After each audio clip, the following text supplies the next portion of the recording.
everyone, and welcome back to Inside ArtScroll, where the books you read and the people who write them come to life. Today we are privileged to be joined by Rabbi Ron Yitzchok Eisenman, Rav of Ahavas Israel in Passaic, and the author of a book that came out some years ago, Shul With A View. Thank you, Rabbi Eisenman, for joining us today for this conversation. Thank you very much. It's an honor to be here today. Thank you. Let's start off, as we often do, by hearing a little about your background, those who don't know where you grew up or who influenced you in your youth. Well, let's start even honestly as with my name, which often gets a question. What's Ron Yitzchok? What's Ron? So my father, Zichron Livracha, was born in Yerushalayim, and he comes from an old family of Yerushalmim that actually came to Eretz Yisroel in 1812. And honestly, as we speak right now, I have the privilege, the schus of I don't know how many people can say this in the world. My grandchildren daven in the same shul that their great-great-great-great-great-great-great-grandfather davened in. Meaning the family came in 1812, Hoshana Rabbah, and Shlomo Zalman Tzoref, he was actually killed by the Arabs. He was the first victim of Arab terrorism in the new Yishuv. And he helped build the Churva Shul. And my son Meir, he's a tour guide, he lives literally 20, 30 feet from the Churva. Right. In Yerushalayim. In Yerushalayim, in the Altstadt, in the Yer Atikah, the old city. And that's where they davened. So they davened in the same shul where they davened in 200 years ago. So that's so my father, being Israeli, he came to America and he gave me this more like a modern Israeli name, like Ron, so like the masculine of Rina. So I was born in Brooklyn, and originally in Crown Heights. We moved to Canarsie, which was probably one of the shortest-lived Jewish neighborhoods in the history of New York City. It lasted from about 1965 to about 1985. And I went to yeshiva. My father, being Israeli, sent me to yeshiva Flatbush, so I would be fluent in Ivrit and Hebrew. Was that co-ed at the time? Yeah, it was co-ed at the time. It was honestly, there were some fantastic teachers there. Mm-hmm. Fantastic teachers there. Particularly was a teacher I remember who taught us machshava. It was the first time I was exposed to Rav Shamshon Raphael Hirsch, and it was a very inspirational experience, actually. Later, actually, I learned in Eretz Yisroel, and I had the schus of learning by Rabbi Ron Lichtenstein, who was the son-in-law of Rav Soloveitchik, Zichron Livracha. Is that a yeshiva's Har Etzion? Har Etzion, right, Har Etzion and Alon Shvut. Mm-hmm. He had a tremendous, honestly, influence on me as being one of the most sincere, genuine Yorei Shemayim I've probably, to this day. And not that I was on number one like in the Lumdis part, but as a personality, as a role model, he certainly. Later on, I became a rebbi. I learned that in Yeshivas Rabbi Yitzchok Eisenman for quite a while, 11 years. Who were your rabbim? So I was Rav Parnas, who I think needs a refuah shleima. I think he's not well now. I was very close to him. Sure. And then I went to Rav Soloveitchik shir, and I was in Rav Soloveitchik shir until he unfortunately stopped saying shir. And from there I went to Rav Hershel Shechter, and I was by Rav Hershel Shechter. I got married, and I stayed 6 years in their kollel, and I learned also by Rav Nissen Alpert, the Talmud of Rav Moshe. And that's quite a lineup of rabbeim, I would say. Yeah, Baruch Hashem, I was very privileged, yeah. And then actually went further because when I left, I got a position at an 8th grade rebbi at the Yeshiva in North Jersey. I think now it's called RYNJ, the Rosenbaum Yeshiva in North Jersey. So I became the 8th grade rebbi there. It was located originally in Teaneck. Then it moved to Ridgefield, And then finally they bought a building in River Edge. And I was there for 12 years. 12 years I was the 8th grade rebbi. And that was a wonderful experience. On my second year there, we moved to Passaic. We were living in Washington Heights at the time, learning the kollel at the YU, so it was obviously it was convenient to live on Bennett Avenue. And then we moved to Passaic.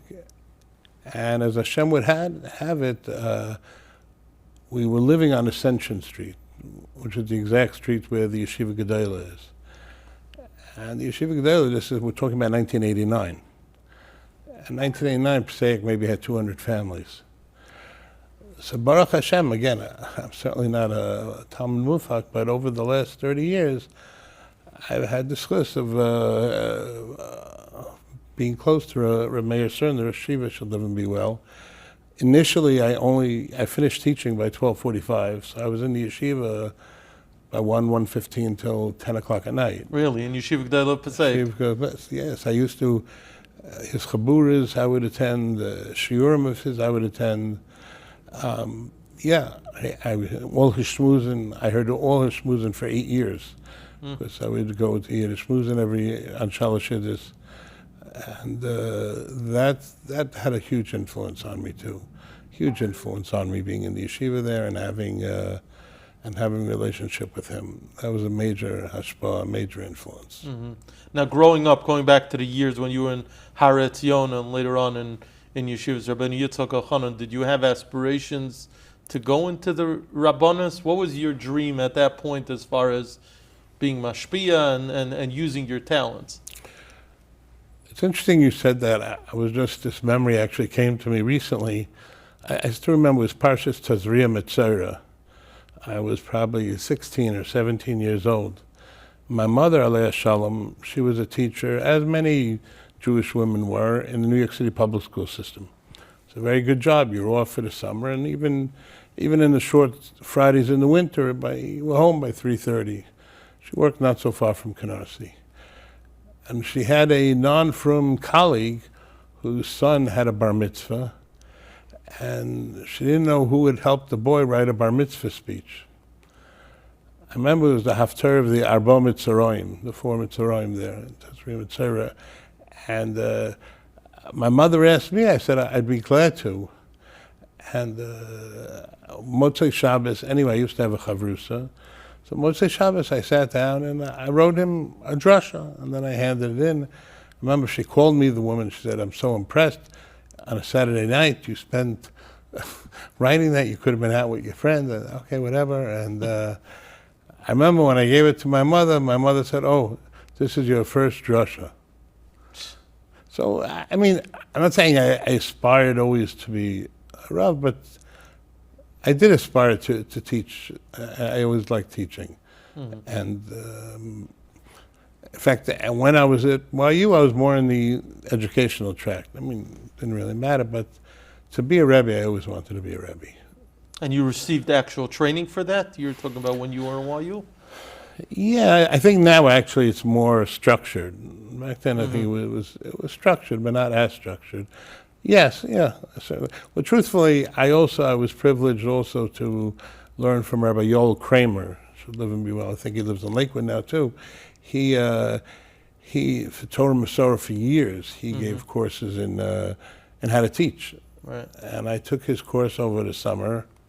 And in fact, interesting, we used to go to Menorah Bungalows where I was a rebbi. And Rabbi Herschel Brody should live and be well. He now lives on Lakewood too. He was sort of the unofficial Rav there. So Diane Brody was there, and again, I was zeicha to become close with him. I learned with him Bechavrusa. Our families became close. I remember I was living in the Heights. I went to him for sukkahs for a number of times in Borough Park, and there also, so in that, I remember one summer they had Rabbi Yoel Kramer was giving a course in teaching, and I remember in class control, and so that helped me a lot. Still does, the idea of how to present yourself. And I try to have even brief relationships to have. When I lived in Washington Heights, the Novominsker Rebbe, Rabbi Yaakov Perlow, Zechron Levracho, he used to say, originally he was the Rosh Yeshiva in Breuers for many years. And then after his father was nifter, he took over the Chassidus, but he would still come Thursday nights to say a Chumash year. And they were looking for people always to drive him back to Borough Park. And it wasn't the most sought after position because it involved trying to find parking in Washington Heights at about 12 o'clock at night, which was, but nevertheless, I took advantage, and I don't regret it. A number of times I had the chus of spending, an hour with him privately, hour and a half with him privately, driving him, to, so that was also a special. Any particular memories that you have of driving the Rebbe, stories, or your Rabbeim like Rav Alpert, Rav Soloveitchik, Rav Schechter, and so on? So one about the Rebbe, and I have to be honest, it was published already in Mishpacha magazine, but still. When I was driving him, so it's interesting, when he was in Washington Heights, he was Rav Perlau. All the Balabatim, all the Broyers Balabatim, he was Rav Perlau. I mean, they knew Novominsker Rebbe, but he was at Rav Perlau. And when we would go, he would get into the car, and as soon as we went over the Brooklyn Bridge, he began the Novominsker Rebbe. And for instance, and nothing was ever said, but it was understood. For instance, sometimes he would tell me he has a vart, if we can stop on whatever, on 14th Avenue and 42nd Street, if we can stop there in a vart. So I understood. He never said a word. But I understood that I was supposed to open the door for him at that point and to walk him in. And this happened quite often because he had many obligations. So I would stay a few minutes, and then once again, nothing was ever said, but he would look at me in a way which I understood that it was time for the Rebbe to go, and I would walk over, and and he would say, "Oh, my driver's here, whatever," and we would go. I remember once we went to whatever it was, a vort, whatever it was, and he gave me that eye look, and I started to walk over, and one of the Balabatim, I guess, was waiting to speak to him or what have you, and as I got closer, one of the men said to me, "Here," and he put a $20 bill in my hand, and he said to the Rebbe, "It's okay, the Balagola can wait. And here, let him go eat some cake." And I remember the Rebbe said, "He's not my Balagola. He's my chavrusa. We talk together in the car and learning. He's not my Balagola." And the sensitivity is something, which leaves a very big impression. In the same vein, when I was in 8th grade Rebbe, I always wanted my students, especially most of them grew up in Teaneck. At that point, Teaneck was a very young neighborhood. I often thought that they never saw a zaken. Never, like growing up in Brooklyn, you saw Borough Park, Williamsburg, you saw a zaken. So I tried, and I was successful. I took the class to Rav Pam, Zichrono Livracha. We went to Rav Pam, and I remember when I asked Rav Pam, "Can I come? I'm bringing in 8th grade." He said, "Sure. Can you tell me how many are coming?" So I said, "Well, there's 12 boys in the class. I'll be coming. Probably one of the administrators will be coming, assistant principal. So, be 14. He said, "At 14? I said, "Yeah." And it struck me a little that he wanted to know the exact number, but be that as it may. So the day comes, and we're driving. It happened to be the school hired a from bus driver, from company, from bus driver. And we're driving into Brooklyn, and a lot of times there were trips to Brooklyn, but usually to Avenue J, to the pizza store, whatever. And he sees that we're going to Kensington. He sees that we're going over there, within not the usual place, in a residential area. And he said, "Well, where are we going?" I said, "Oh, we're going to Rav Pam." So the bus driver said, "Are you going to Rav Pam? Do you think he'll mind if I come in too?" So I said, "Look, ein oreach machnis oreach. I can't, I'm a guest myself, but, I can't stop you from going to see a Godol Ador." So he came in, the driver. As soon as we came in, Rav Pam said, "Oh, so glad you came, so glad you came. I'm a little old now. Do you boys mind helping me set up the chairs?" Of course, they said, "No problem." I remember, besides that its house was the most simplest Pashida house you could imagine. The furniture was 50 years old. It stayed exactly the way it was. And he started to go, I think there are 2 chairs in the kitchen, squeezed in between the refrigerator and the cabinet over there. And then there's another 2 chairs hanging by the basement door on a hook. And there's another, under the couch, you'll find 2 or 3 more chairs. No chair matched. Each chair was different. I remember there were papers on the table. His wife must also work for the public school. I remember there were UFT, the United Federation of Teachers, things. I remember them from my own house. And whatever and Rav Pam is standing at the table, and the boys are taking seats. And Rav Pam is standing there quietly, and all of a sudden Rav Pam realizes that there are 15 people in the room. So Rav Pam looks at me and he said, "Didn't we say 14? So I put my head down, I didn't answer.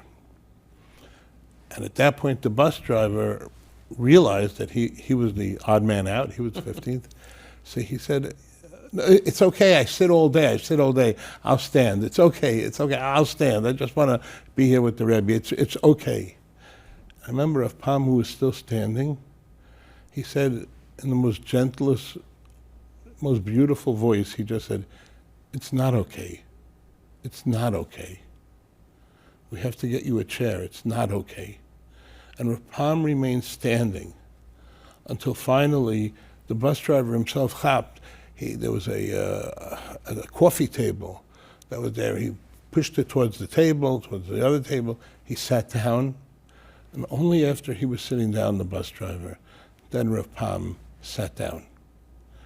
And interestingly enough, it made such an impression on me. I've told that story over many times. I've told it over to my children many times. My son, Meir, who I mentioned before, lives in the Old City as a tour guide. Just recently, he told me, often he takes people and they want to go to Gedolei Yisrael. Mm-hmm. He told me recently, I didn't want to know, and he didn't tell me, of course, the name of the Rav, but they went to a big Rav, and also, everyone sat down, the tour, the people he was guiding, the clients, and there wasn't a chair for him. So, he said, "I'll stand." And the Rav nobody said anything, and he stood. And he called me and he said, "Ta, I remember the story you told me with Rav Pam, and now I really appreciate it, because I felt, I'm okay, but I felt what it was that just to be standing as the odd man out." Mm. And I felt what Rav Pam, how his sensitivity towards others. Mm-hmm. So there was, and the same thing with the Novominsker Rebbe. That's a very big thing that I've seen from people, the sensitivity. You mentioned, remember Rav Hershel Schechter, I was in the kollel, and honestly on Sundays in the June, and this time of the year, whatever, in June, they weren't always, everyone was filled on Sunday afternoon, some people had jobs, whatever, and the air conditioning didn't work, and it was a hot day. It was just me, maybe another person, and Hershel Schechter. The windows were open, and everyone was learning in their shirt sleeves, Rav Schechter too. And some man wandered in, he was selling yamlukis, tzitzis, a few svarim, and he was like disappointed because nobody was there. So they asked this guy, they asked me, then he went over to Rav Schechter and he said, you want, I think Rav Schechter bought a yarmulke, then he said, you look a little old, what do you do here? So Schechter said, I learn here. So he goes, don't worry, you'll one day graduate too. You'll graduate too. And Schechter said, okay, good, I hope so. I hope so.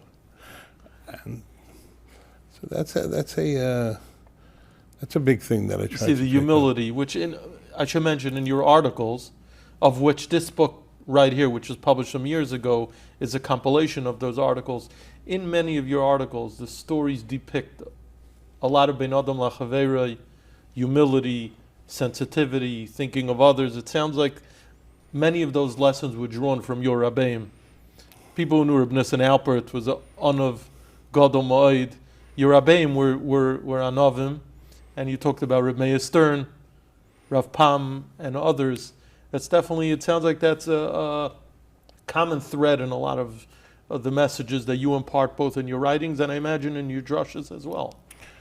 Yes, I think I saw once in the Igros of the Chazon Ish, So he writes, I can't quote it verbatim, but he says, my biggest task in life, or ma'od ani machmir, shelo ligrom tsar afilu muat leben adam, not to cause anybody tsar. That made a big impression on me. That letter of the Chazon Ish, especially that sometimes we look at him as the person, the shiurim, this chumrah, Chazon Ish shir, which he was, but he writes what he cared about the most was never to hurt another human being. That made a very, very big impression on me. Now, in addition to serving as a Rav of Ahavas Israel, you also serve as, I think it's called Professor of Judaic Studies at Landers College for Women. What does that job entail? Right. Right. The better Shul's Ahavas Israel. Ahavas Israel, what did I say? Yeah, Adas. Adas? Ahavas Israel of Passaic, Right. which can I know is a large kihila. Yeah. I think you have over 40 minyanim a day, something of that sort, can I know? Ken Yirbu. But getting back to Landers, so what's your role there? So Landers, I teach students who are all post-SEM for the most part, young women between, I would imagine, 19 and 21.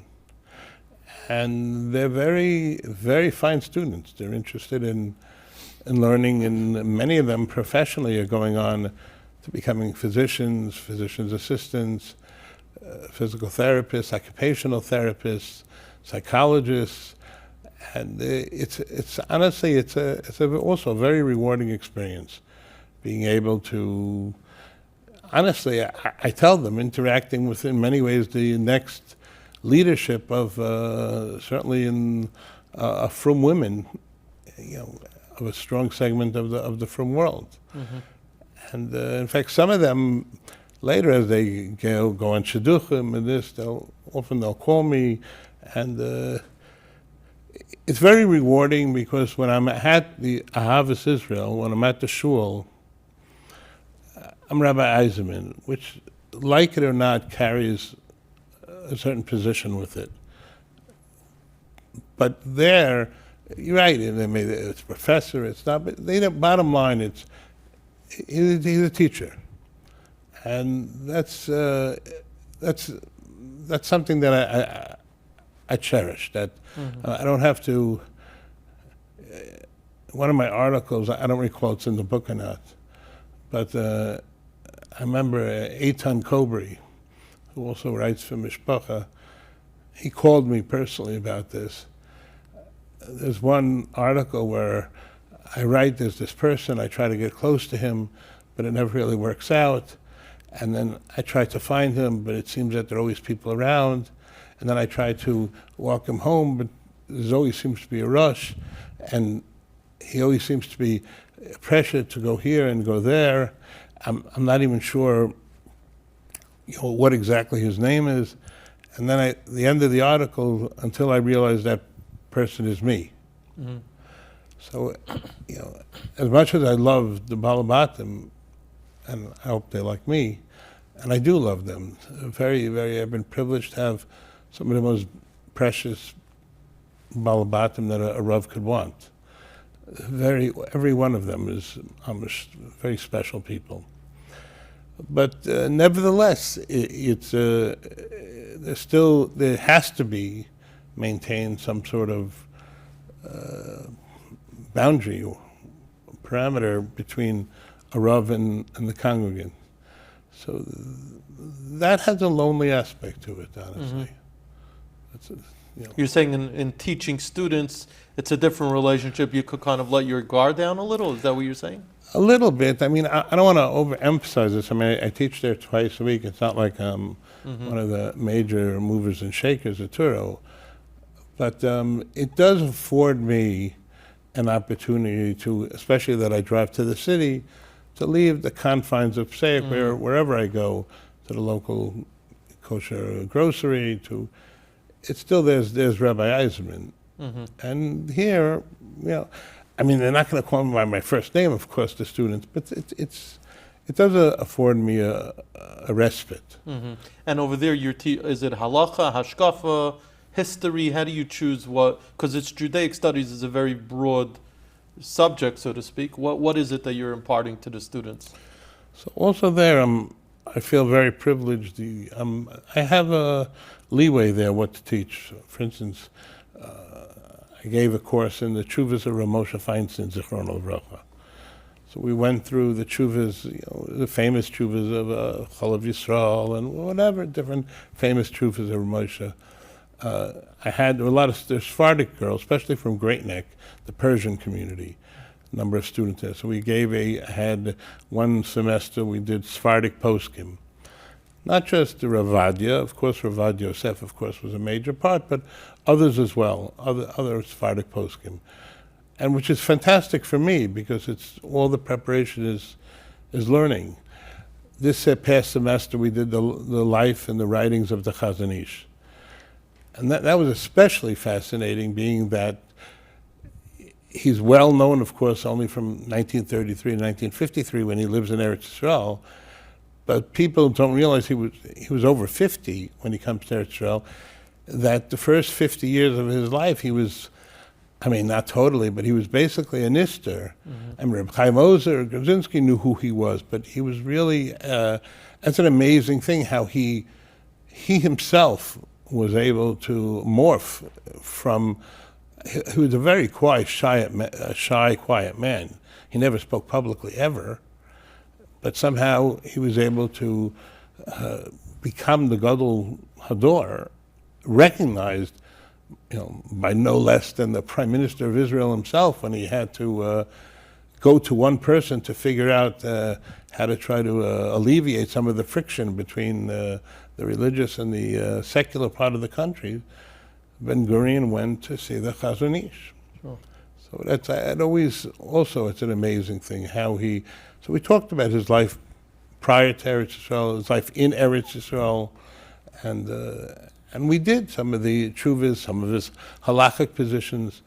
I try to show them he's not just a machmir.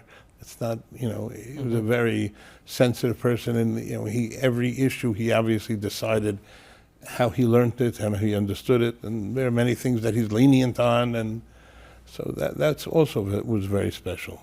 You're giving the girls a perspective that maybe they never had and may never get again. It's a tremendous opportunity. Yeah, it is. Now, as far as your writings in particular, I enjoy your candid style. You have a certain way of writing, and obviously it resonates with people. People look forward to reading what you write. I know many people like it because it's shorter and to the point, which is also, a very attractive. But where did you get your style? Did you learn it from somewhere? Did someone teach you writing over the years? What would you say about that? So honestly, I have to admit, although many are surprised that, as you mentioned before, I went to a co-ed, very modern Orthodox yeshiva flapash, but I have to admit, looking back, the English department there was very serious. And honestly, I had a strong background, honestly, in writing English there. But besides that, after that, that's obviously going back 45 years. I don't know, after that, I guess practice. I just started writing. I had Rav Beryl Wine speak in my shul. Must have been, I became the Rav there in 1997. So he must have come maybe in 1999. At that point, maybe we had 30 people, 1 minyan. I don't even know if we had a mincha minyan then. And he spoke, and he came half hour early because there was no traffic in this. So I asked him, what should I do as a Rav, a new Rav? He told me, keep writing, keep writing, keep writing. You'll see, you'll get better, you'll get better, you'll get better.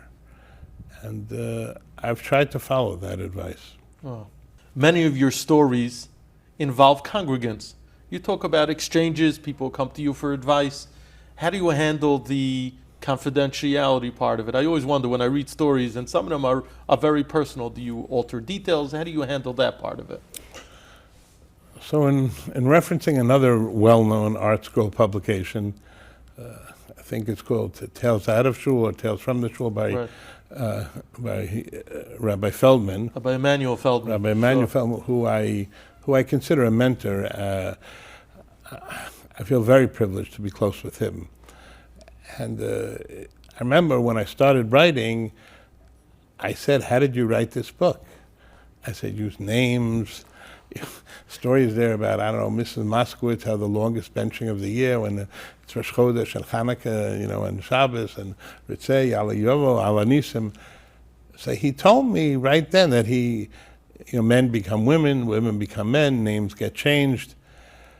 So that's still the model I follow. There's no doubt that I always tell that there was a time, I still remember I walked in once to the kosher grocery and someone came over to me and said, "Rabbi Eisenman, hey, I'm here. Maybe you could write a story about me. Can I do something that you write a story?"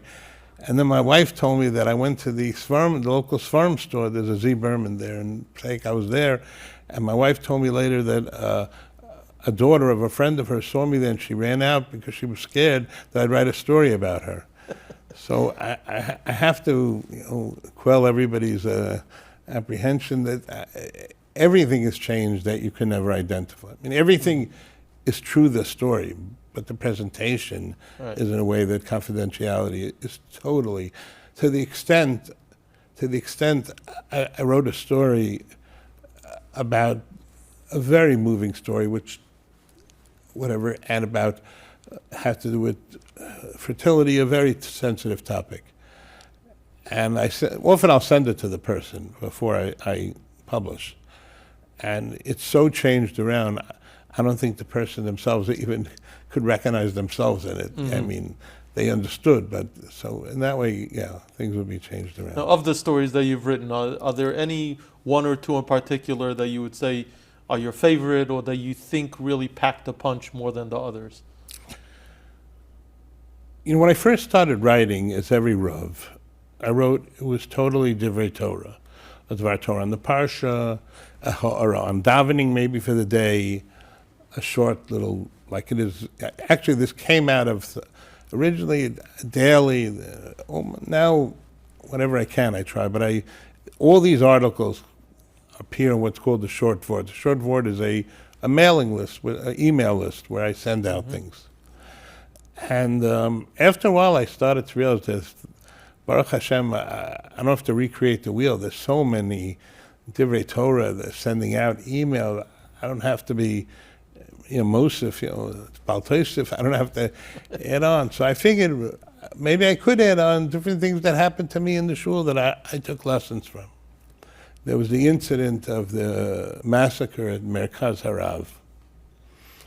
And at that point, which we all were obviously extremely, extremely moved by and horrified.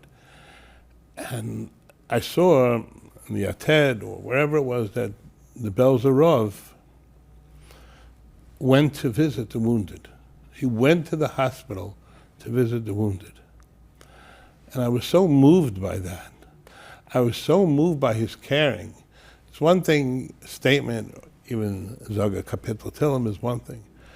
But a man who's one of the major Hasidic rebbis in the world, and certainly in Eretz Yisroel, took the time to go visit people who they don't identify identically as far as the state of Israel and its significance. And he went to visit them, and that moved me very much. So I wrote a short vort. I wrote a column called "Why Am I a Belzer Chassid?" Or "Why Am I a Chassid of Belzer?" I don't even remember. It was the first time I wrote something, if I can use that expression, that went quote unquote viral. Mm-hmm.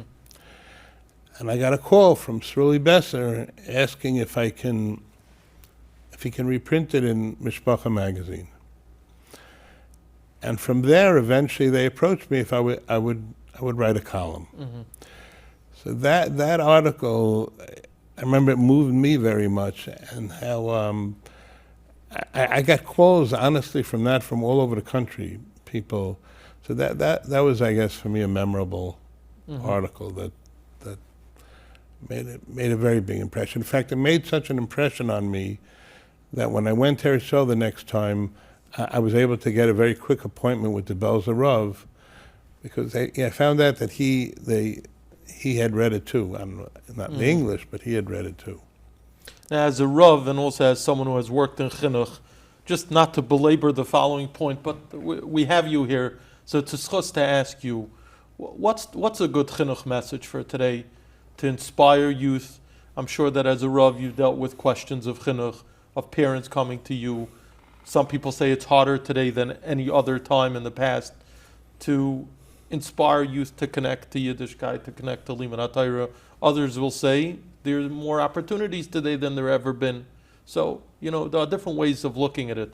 But what would you say from the perspective of a mechanech and also a Rav as to what's an effective chinuch message that you would impart to parents and to educators who are listening? I would say that to be so sincerely and authentically caring, and that the child or the student recognize the fact that you care about them, you sincerely care about them.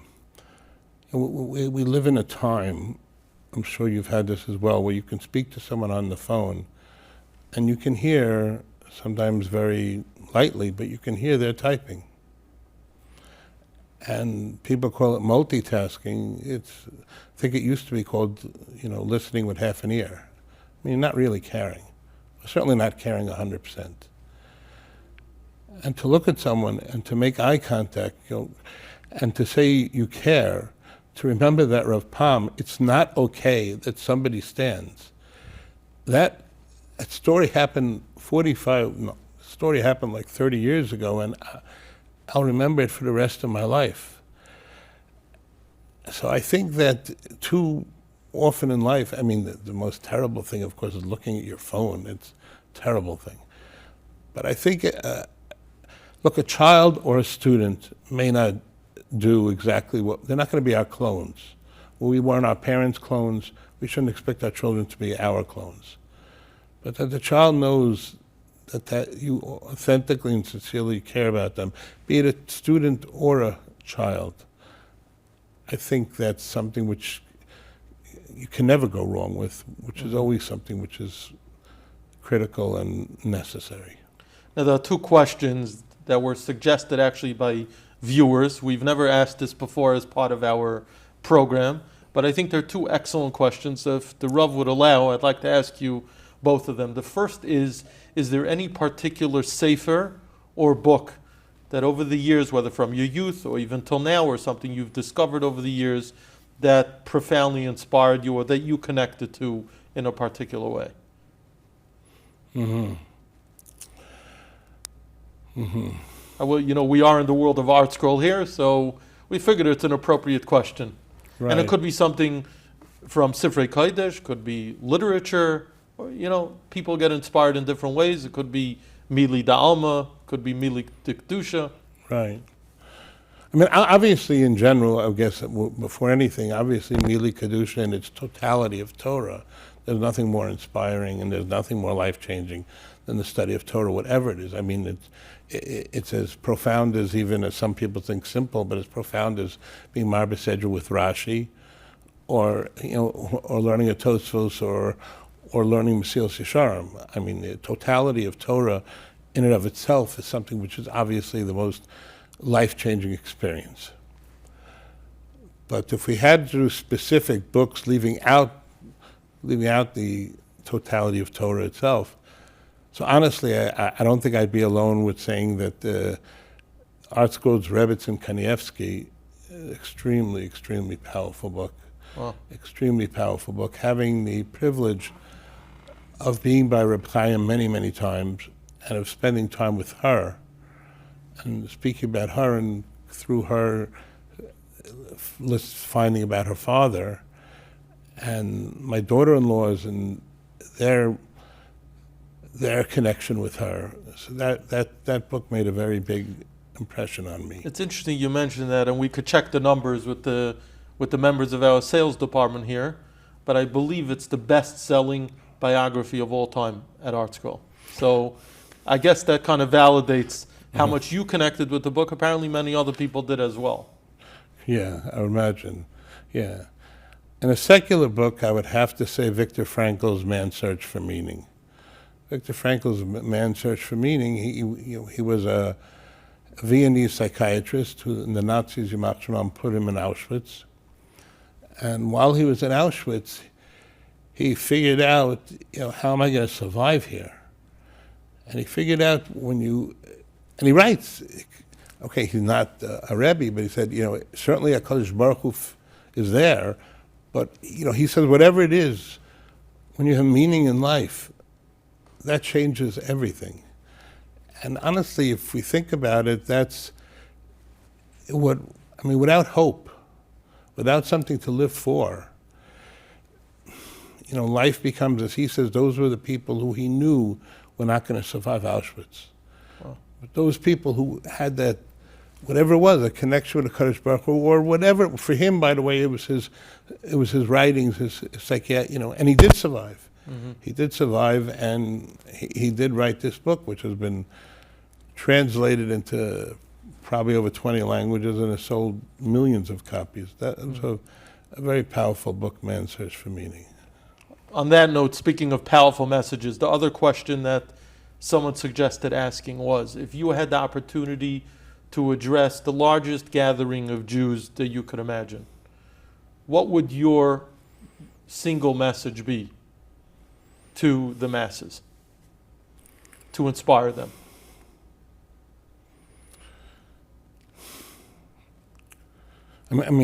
Just saying it's working on the assumption that I'm worthy of inspiring people. So again, I certainly wouldn't ever consider myself in such a position that I would be the one chosen to be inspired. But I would still think at the end of the day it has to be what a Kadosh Baruch Hu is a meitiv. To be a meitiv, to have ava, to have love, to try to, everything that Chazal said to tell us, to try to see things from different angles, to try not to be impulsive and automatic in your reaction to this person I hold from this person I don't know, to realize the complexity of people. And when you do that, to love people and to care for people and to try to do for people, that I think is the most important message that we could have. And I'm talking about even the most simplest things in the world. So if I may interject for a second, it sounds like that message is very similar to the chinuch message that the Rav gave just a few minutes ago. Really a similar message of being meitiv with people, is caring for people, thinking beyond ourselves, our Da'at Amas. Right? Very similar message. Yeah, 100%. But even I want to stress, when you mention like we live in a world that, if I was speaking to the largest gathering of all the Jewish people, I like to look at it when I'm on the line. The grocery is called Kosher Connection. When I'm on the line for Kosher Connection, I wrote about him too. Saul, who's one of the cashiers, right now he is the largest gathering of Jewish people that's in front of me. Mm-hmm. He is it. It's irrelevant. He is Klal Yisrael in front of me. I tell people, don't ever be on the phone. Don't dare be on the phone ever when you go on a checkout line, Jew or non-Jew. There's nothing more disrespectful. You're not there, this checkout man. You're not there. I'm on the phone, and you talk twice and this. Get off your phone. There's a human being you can interact with now. Mm. So honestly, sometimes I'd rather look at the world as speaking to one person, as opposed to having this idea of having to speak to many. What's the one thing we can do each time that I speak to you, I speak to this person, I go outside now, I would buy gas, that person who I buy gas from, it makes all the difference in the world. Well, thank you so much for that message, which is a universal one. I'm sure it's something that all of us on our own level could learn to be better at, and perfecting our ben adam lachaverei, and just our interactions with human beings in general. Thank you to you again for coming out from Passaic for this conversation, a special visit here to ArtScroll. We thank you, and on behalf of all the people who have benefited from your messages and your drushes and your inspiration, we thank you for that. And may you be zeichet to continue to educate us, uplift us for many more years in Yirtzeh Hashem. Amen. Thank you so much. It's been a pleasure and a privilege to be here. Thank you. Thank you so much.